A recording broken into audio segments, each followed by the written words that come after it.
Imagine a place where freedom smells like the sea, where bodies meet under the sun on nudist beaches that celebrate the natural, the human, the authentic. A haven where warm sand kisses your feet and the ocean invites total surrender. But it doesn't stop there. A few miles away, the scene changes dramatically. Snow-covered mountains rise like white giants, challenging adventurers and winter sports enthusiasts. Skiing down these slopes isn't just an activity. It's a visual spectacle.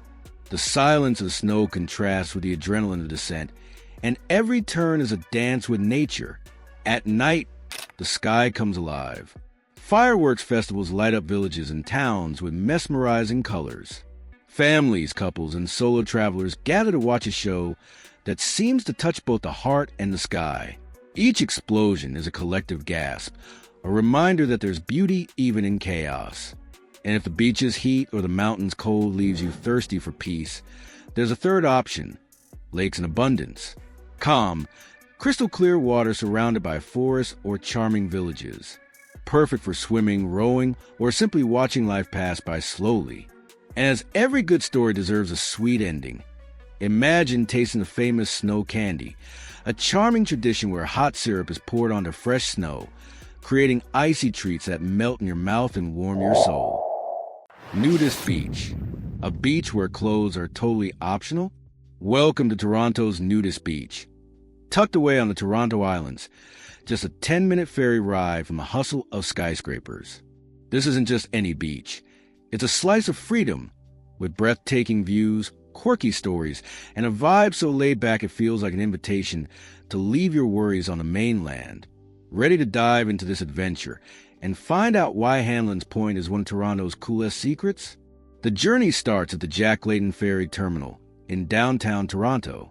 You board the ferry, feel the Lake Ontario breeze on your face, and as you sail, the city skyline, with the CN Tower gleaming in the sun, fades behind you.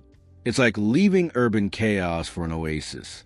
The Toronto Islands are an urban archipelago with beaches, trails, and even festivals that have hosted bands like Foo Fighters. But our destination is special. Hanlon's Point Beach, on the western tip of the island of the same name, where a friendly sign announces, "Clothing Optional Beach." Yup, exactly what you're thinking. Getting there is an adventure. After the ferry, a short trail through a mini forest with singing birds leads you to the beach. Here's the first fun fact. This beach is freshwater. Lake Ontario is so vast it feels like the sea, but without that sticky salt on your skin. It's perfect for a refreshing dip, with crystal clear water reflecting the blue sky, or sometimes gray, because, well, Toronto's weather is unpredictable. The best part? The beach has two areas. One where nudism is optional, and another for those who prefer to stay clothed. So, whether you're ready to embrace the nature's vibe or just want to take a curious peek, the place is super inclusive. But what makes Hanlon's Point so special? Let's rewind. In 1999, Kyle Ray, a former city councilor and proud naturist, proposed turning part of the beach into a clothing-optional space as a pilot project. Imagine the boldness of suggesting that in a city with minus 20 degrees Fahrenheit winters. The project was such a hit that, by 2002, the beach became Toronto's official nudist spot. And there's more. Hanlon's Point is a landmark for the city's LGBTQ+ community. Since the 1950s, the beach has been a haven of freedom and acceptance, where people can be themselves without judgment. It's like a collective hug for diversity, with a touch of lake breeze. Now hold on to this quirky fact. The beach has a slightly spooky history. Rumor has it the Toronto Islands are haunted by the spirit of Ned Hanlon, a famous 19th century rower who gave the island its name. Some visitors swear they felt a presence while walking the trails at night. True or not, this legend adds extra charm to the place, don't you think? Picture watching the sunset with Toronto's skyline in the background, wondering, is Ned out here watching us? Beyond the stories, Hanlon's Point is an invitation to chill. On summer weekends, the beach buzzes with people of all ages, from young folks seeking new experiences to naturist families with beach chairs and colorful umbrellas. And don't worry, The vibe is so respectful you forget any insecurities. No cameras or phones snapping pics. Taking photos without permission is strictly forbidden, and everyone follows that rule to a T. It's like a community that values freedom and respect above all. Another cool detail, the beach isn't just about nudism. Nearby, you'll find volleyball courts, picnic areas, and even a historic lighthouse, the Gibraltar Point Lighthouse, which is also said to be haunted. If you get hungry, there are food stands selling hot dogs, ice cream, and homemade lemonade. And if you're into partying, the island sometimes hosts events with DJs spinning electronic beats until sunset. Imagine dancing barefoot in the sand, the lake shimmering, and a total vibe of freedom. It's one of those experiences that sticks with you. But it's not all just fun. Hamlin's Point is also a place to reflect on what freedom means. Many arrive nervous, thinking, how am I going to strip down in front of strangers? But after a few minutes, you realize nobody's judging. It's like the beach teaches you to let go of insecurities and embrace who you are. And get this, studies say naturism can boost self-esteem and reduce stress. Who knew a Toronto beach could be so therapeutic? A pro tip before you go. Bring a hat or umbrella, because the Canadian summer sun doesn't mess around, and nobody wants a sunburn where the sun don't shine, right? If it's your first time, go with an open mind. Hamlin's Point isn't just about going bare. It's about connecting with nature, people, and yourself. So why not plan a visit? Hop on the ferry, feel the Lake Ontario breeze, and live this unique experience. So tell me, would you dare to try nudism, or are you sticking to the closed zone? Drop a comment below, and let's keep the convo going. Skiing in the snow. Picture riding a gondola, the windows fogging up from the cold, and looking out to see snow-covered peaks that seem to touch the sky. We're talking about majestic mountain ranges where the snow is so powdery it feels like a feather carpet. These mountains, scattered across Western Canada, are famous for their long seasons, running from November to April, and, if you're lucky, even May. The snow here is a show in itself. Fluffy, abundant, and perfect for beginners and pros alike. One of these areas is so massive it boasts over 200 runs, with lifts taking you to jaw-dropping altitudes. Ever thought about shredding a slope with a 5,250-foot vertical drop? Feeling like you're flying? What makes these mountains so special is a variety. There are runs for newbies with patient instructors to guide you. For families, there are kid-friendly zones with snow slides and fun lessons. For seasoned skiers, the slopes offer heart-pounding challenges. Steep descents, free-ride zones where you car through untouched snow, and even half-pipes for those who love pulling tricks. And there's a famous glacier that, get this, stays open into midsummer. Yep, you can ski in July, rocking sunglasses, and gliding while the rest of the world's at the beach. But it's not just about skiing. These mountains have villages that look straight out of a winter fairy tale. Cobblestone streets blanketed in snow, wooden chalets with warm lights glowing in the windows, and the smell of fondue in the air. It's like stepping into a postcard. After a day on the slopes, the après-ski scene is a party. Bars with crackling fireplaces, ice-cold craft beers, and epic tales of wipeouts shared over laughs. Some villages even have casinos and spas with outdoor hot tubs, where you can soak while snowflakes fall in your hair. Picture a steaming bath, gazing at white mountains. With vapor rising in front of you, it's chills-inducing. And the views? My gosh, it's hard not to stop mid-run just to gawk. Frozen lakes mirror snow-capped peaks, pine forests draped in white-formed natural tunnels, and the blue sky makes it all look like a painting. One of these mountains sits in a national park, so famous it's been voted the country's best ski spot. Another has views so stunning you'd swear you're skiing inside a masterpiece. There's even a local legend about a lake called a mirror for reflecting an oval-shaped mountain that looks like a cartoon beehive. Did you know some of these mountains hosted the Winter Olympics? That brought big investments, like high-tech gondolas linking different peaks, offering 360-degree views that'll drop your jaw. One has a gondola, so long it's practically an attraction itself, stretching 2.7 miles. Another mountain is known for its ice climbing walls, nearly 65 feet tall, and a sledding area that's North America's largest. And there's one so great for night skiing you glide under the stars, with snow sparkling like it's dusted with glitter. But it's not all adrenaline. These mountains are also about connecting with nature.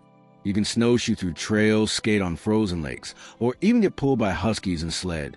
Yep, like a Christmas movie for history buffs.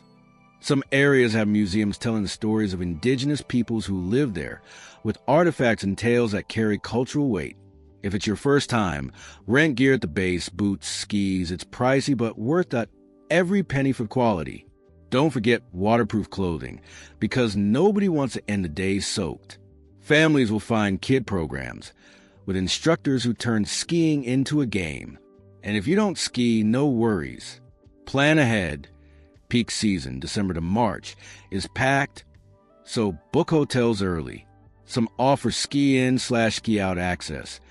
You literally step out of your room and hit the slopes. If you can go in spring when crowds thin out, days are longer and the sun makes everything even prettier. These mountains are more than a destination. They're a vibe. It's about the freedom of gliding, laughing at wipeouts, warming your hands on a steaming mug, and taking home memories that'll make you smile for years. Fireworks. Picture this. It's nighttime. A cool breeze is blowing, and you're surrounded by people laughing, munching on snacks, and waiting for the big moment. Suddenly, the first firework shoots up, breaks the silence, and boom! The sky turns into a living canvas, with bursts of red, blue, and gold exploding in shapes that seem impossible. Some form hearts, others cascade like waterfalls, and a few spin like shooting stars. It's the kind of thing that makes even adults feel like kids again, pointing at the sky and yelling, "Look at that one!" The coolest part? These festivals have amazing stories. Some started as victory celebrations, others to honor ancient traditions. The fireworks, crafted with precision that'd make any artist jealous, are created by masters competing to put on the most epic show. And it's not just about blasting stuff into the sky. There's synchronized music that makes each burst feel like part of a symphony, with beats that hit you right in the chest. Beyond the show, the vibe is pure party. Food stalls with street eats, families spreading blankets on the ground, couples snapping selfies with the glowing sky behind them. And did you know there are even silent fireworks to avoid scaring pets or folks who prefer a quieter show? That's inclusivity for you. Lakes galore. A place with so many lakes it feels like nature decided to collect crystal clear mirrors? Welcome to Canada, the country that holds the title of home to over 2 million lakes, more than anywhere else on Earth. Today, we'll dive into the magic of these waters, uncover mind-blowing facts, and see why Canada's lakes are an irresistible call to adventurers, dreamers, and nature lovers. Grab your imaginary backpack and join me on this journey through the world's most incredible waters. First, let's talk numbers. Canada has about 31,700 lakes larger than 1.2 square miles, and if you count the smaller ones, the total tops 2 million. That's nearly 9% of the country's surface covered in freshwater. It's like every corner of Canada has its own private lake. A standout is Lake Superior, the largest of North America's Great Lakes. So massive it could swallow entire cities with its depths of up to 1,332 feet. But Canada isn't just about giants. Careful, though, these gems are threatened by climate change, which is drying some up faster than we'd like. Now, a fact that sounds like it's straight out of a movie. Did you know Canada has lakes that change color? Lake Louise in Banff is a jaw-dropping example. Its turquoise waters look like an artist painted them, thanks to glacial silt that reflects light in a magical way. In summer, evaporation creates patches of minerals that turn the lake into a natural mosaic. But what makes these lakes so special? Beyond their beauty, they're the heart of many communities. Lakes provide drinking water, support fishing like the Great Slave Lake, where people even hunted for gold in the 1930s, and host sports like canoeing, kayaking, and even ice diving in winter. Speaking of winter, about 50% of the world's lakes freeze. And in Canada, That's a party. Lakes turn into skating rinks like Lake Winnipeg, where you can glide under a starry sky. But it's not just fun. These lakes are vital to ecosystems, home to unique species like the trout in Canada's Lake Baikal, distant cousins of those in Russia's famous lake. There's history, too. Canada's lakes were trade routes for indigenous peoples and European explorers. Today, they draw tourists from around the globe to camp, hike, or just lose themselves in the peace of a quiet shore. But it's not all a fairy tale. Climate change is messing with these treasures. Global warming boosts evaporation, and smaller lakes, like those in the Canadian Arctic, are vanishing. Scientists warn that if we don't cut emissions, many of these lakes could become just a memory. That's why Canada invests in conservation, with projects to protect these waters and ensure future generations can enjoy this abundance. The magic candy. Picture a snow-covered forest, cold air nipping your face, and the sweet smell of a bubbling cauldron in the background. That's where the magic of maple taffy begins. A treat born from a very special tree whose leaf is so iconic it's on a flag. The process is simple but feels like a movie. Sap from this tree is collected in late winter, when nights are cold and days start to warm. This sap, almost like water with a hint of sugar, is boiled into a golden syrup. But maple taffy goes further. The syrup is heated to about 234 degrees Fahrenheit. Then, like magic, poured in strips onto fresh snow. Roll it onto a stick, and voila! A shiny, sticky, natural lollipop with a flavor blending caramel, honey, and a touch of forest. What makes it so fascinating? First, it's a tradition passed down for centuries. Legend has the kids playing with bows, and arrows hit a tree and notice sweet liquid dripping. Curious, they tasted it and discovered the sap's amazing flavor. Since then, indigenous peoples used this natural sugar to sweeten dishes, long before refined sugar showed up. They even swapped salt for this sweetness in recipes with corn or game meat. When Europeans arrived, they learned the trick and added their own techniques, creating what we know today. Now, picture this: a rustic cabin in the woods, steaming cauldrons, and families gathered around, laughing as they rolled taffy in the snow. These cabins, called sugar shacks, are the heart of this tradition. They're not just places to make candy, but real community hubs where parties, music, and feasts happen. Imagine eating warm pancakes drenched in this syrup, while a fiddler plays in the background, or savoring beans cooked with a touch of this natural sugar. It's like a winter party that warms your heart and your stomach. A jaw-dropping fact is how much sap it takes to make the syrup for taffy. Guess what? For every gallon of syrup, you need about 40 gallons of sap. That's because sap is 98% water, and boiling concentrates all that natural sugar into a thick, delicious liquid. Plus, the tree has to be at least 40 years old to be tapped, and each can give sap for decades, like a generous grandma who never stops gifting. But don't worry, it's sustainable. The trees stay healthy and the collection is done carefully, like a small donation from nature. Another thing that makes maple taffy unique is its mix of flavors and textures.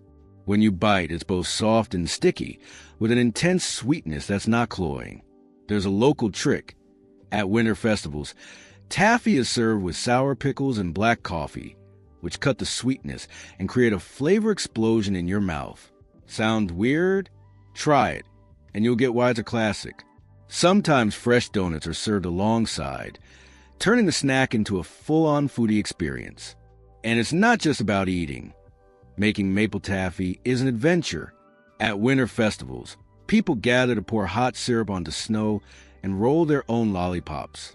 It's like a game that brings kids and adults together, everyone laughing while trying not to get sticky.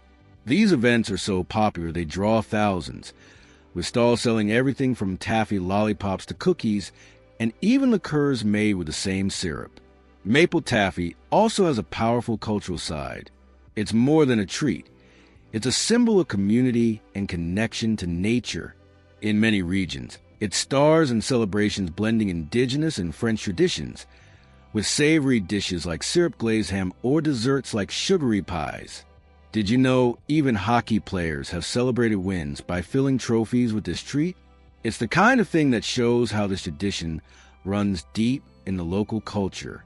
Why does maple taffy captivate so much?